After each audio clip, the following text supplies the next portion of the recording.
नमस्कार साथी, स्वागत करता हूं आपके अपने YouTube चैनल में। तो इस वीडियो में हम हिंदी कहानी की परिभाषा, तत्व और वर्गीकरण को पढ़ेंगे। साथियों, हिंदी कहानी की परिभाषा के बारे में तो चलो प्रश्न शायद ही आए, लेकिन फिर भी कहानी के बारे में जान लेना आवश्यक है।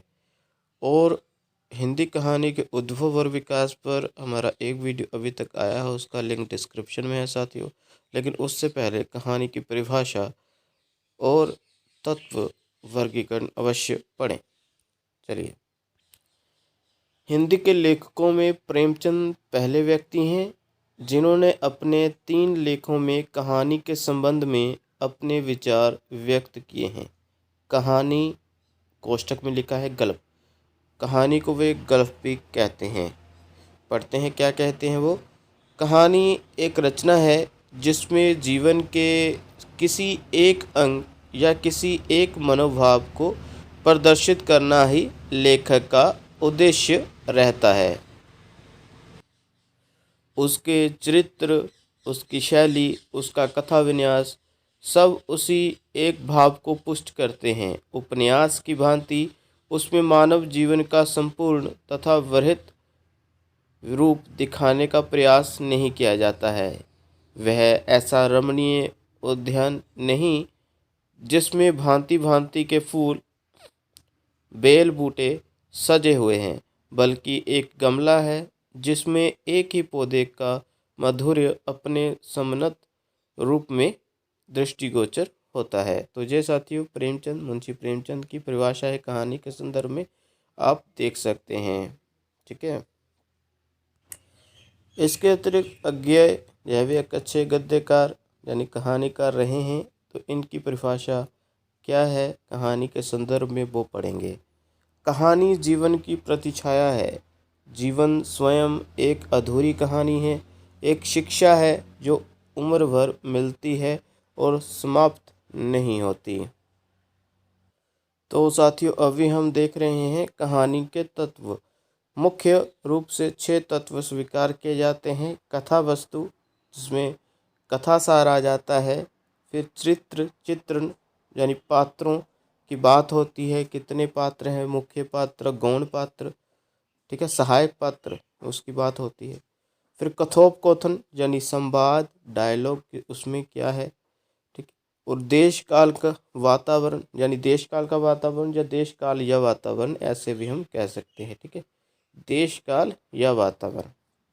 अभी ये क्या है, इसको परिवेश भी कहते हैं साथियों। प्रवेश नहीं, परिवेश। परिवेश यानी जो पात्रों का रहन सहन है वो कैसा है, आंचलिक है, ग्रामीण है, ग्रामीण यानी आंचलिक, या फिर शहरी है। ठीक है, उनका पहरावा, उनका खान पान, ये सब बातें भी हो सकती हैं। कई बार कहानी को बहुत सीमित दायरे में रखा जाता है, ये नहीं बताया जाता। कुछ और बातें, उनकी भाषा, ठीक है, वो कैसे क्षेत्र में रह रहे हैं, शहरी ग्रामीण, जैसे कि मैंने बताया। ठीक है, उनका पहरावा, उनका खान पान, पहाड़ी क्षेत्र में रह रहे हैं, मैदानी क्षेत्र में रह रहे हैं, नदियों के किनारे हैं, समुद्र के किनारे हैं, ठीक है, झोपड़ी में रह रहे हैं, पक्के घर में रह रहे हैं, ये सब परिवेश उनका आ जाता है। आगे है भाषा शैली। भाषा की शैली कैसे भाषा है, मुहावरों भरी है या सीधी सादी भाषा है। तो ये सब उसमें आ जाता है कि वो आंचलिक भाषा तो नहीं बोल रहे यानी ग्रामीण भाषा, ऐसी भाषा बोल रहे हैं जिसमें इंग्लिश के वर्ड हैं, ऐसी भाषा तो नहीं बोल रहे इसमें राजनीतिक शब्द हैं। ये सब भाषा शैली। ठीक है, आगे उद्देश्य क्या है, हर कहानी का कोई ना कोई उद्देश्य तो होता ही है।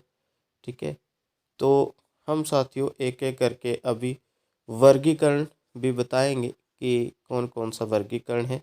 ठीक है, लेकिन उसके लिए हम थोड़ा ऊपर चलेंगे। तो साथियों अभी जो आप देख रहे हैं ये कहानी का है वर्गीकरण। क्या है, यह आप वर्गीकरण देख रहे हैं। ओके साथियों, इसको थोड़ा छोटा कर लेते ताकि आप स्पष्ट रूप से देख पाएँ। ओके साथियों, तो यह है वर्गीकरण। ठीक है, विषय के आधार पर, विषय के आधार पर जो कहानियाँ हैं वो आप देखिए, सामाजिक, राजनीतिक, ऐतिहासिक, पौराणिक, लोक गाथाएँ, जायसी और मनोवैज्ञानिक। यानी लोक गाथाएँ वो थी ना, पद्मावत, और भी कई गाथाएँ आप पढ़ते होंगे। ठीक है, जो काफ़ी प्रचलित हैं। ग्रामीण क्षेत्र में भी, जहाँ ठीक है इस तरह से। तो मनोवैज्ञानिक यानी मनोविश्लेषणात्मक कहानियाँ भी तो हुई हैं, जिसमें अज्ञेय, ईला चंद्र जोशी अग्रणी हैं, जैनेन्द्र कुमार। आगे विषय विषय वस्तु के आधार पर कहानियाँ, तो इसको देख लेते हैं। इसमें घटना प्रधान कहानी आ जाती है, जैसे आकाशदीप। चरित्र प्रधान, जैसे बूढ़ी काकी। आगे विचार प्रधान, भाव प्रधान, कल्पना प्रधान, हास्य प्रधान, काव्यात्मक या प्रतीकात्मक। काव्यात्मक कहानी भी होती साथी, ठीक है। तो कहानी का विवरण विषय के आधार पर जे आ गया भाई, सामाजिक, राजनीतिक, ऐतिहासिक, ठीक है। विषय वस्तु के आधार पर घटना प्रधान, चरित्र प्रधान आदि। शैली के आधार पर साथियों आप देखें, उत्तम पुरुष प्रधान, अन्य पुरुष प्रधान, पत्र पद्धति, वार्तालाप पद्धति, डायरी पद्धति, ये सब। और रचना के आधार पर कुछ रचनाएं हुई हैं, ठीक है। रचना के आधार पर जो वर्गीकरण है कहानी का, आदर्शवादी रचनाएं कहानियाँ, यथार्थवादी, आदर्शमुखी, जब यथार्थवादी। इसमें तो प्रेमचंद बहुत अग्रणीय हैं, सभी जानते हैं। तो वो आदर्शवादी और यथार्थवाद का मिक्सचर वो प्रस्तुत करते हैं, मिश्रण प्रस्तुत करते हैं कहानियों में। इस तरह साथियों ये वर्गीकरण है। और तत्वों के बारे में बताया। परिभाषा मुख्यतः याद कर सकते हैं, नहीं भी करनी है ना करें, लेकिन हाँ वर्गीकरण तत्व अवश्य याद करें। लेकिन ये तत्व उपन्यास के भी वही रहेंगे और नाटक के भी। और जो गद्य विधा है साथियों, ये जो हम वर्गीकरण कर रहे हैं वेरी वेरी इंपॉर्टेंट है। और इसी के अनुसार हम कहानी को अलग अलग हिस्सों में बांट सकते हैं कि इस तरह की कहानियाँ लिखी गई हैं हिंदी में। हिंदी का उद्भव और विकास, हिंदी कहानी का उद्भव और विकास, उस पर हम एक वीडियो अभी तक लाए हैं, उसको भी कंप्लीट करवाना है, ठीक है साथियों। उसका लिंक डिस्क्रिप्शन में, वो भी देख लीजिएगा। धन्यवाद।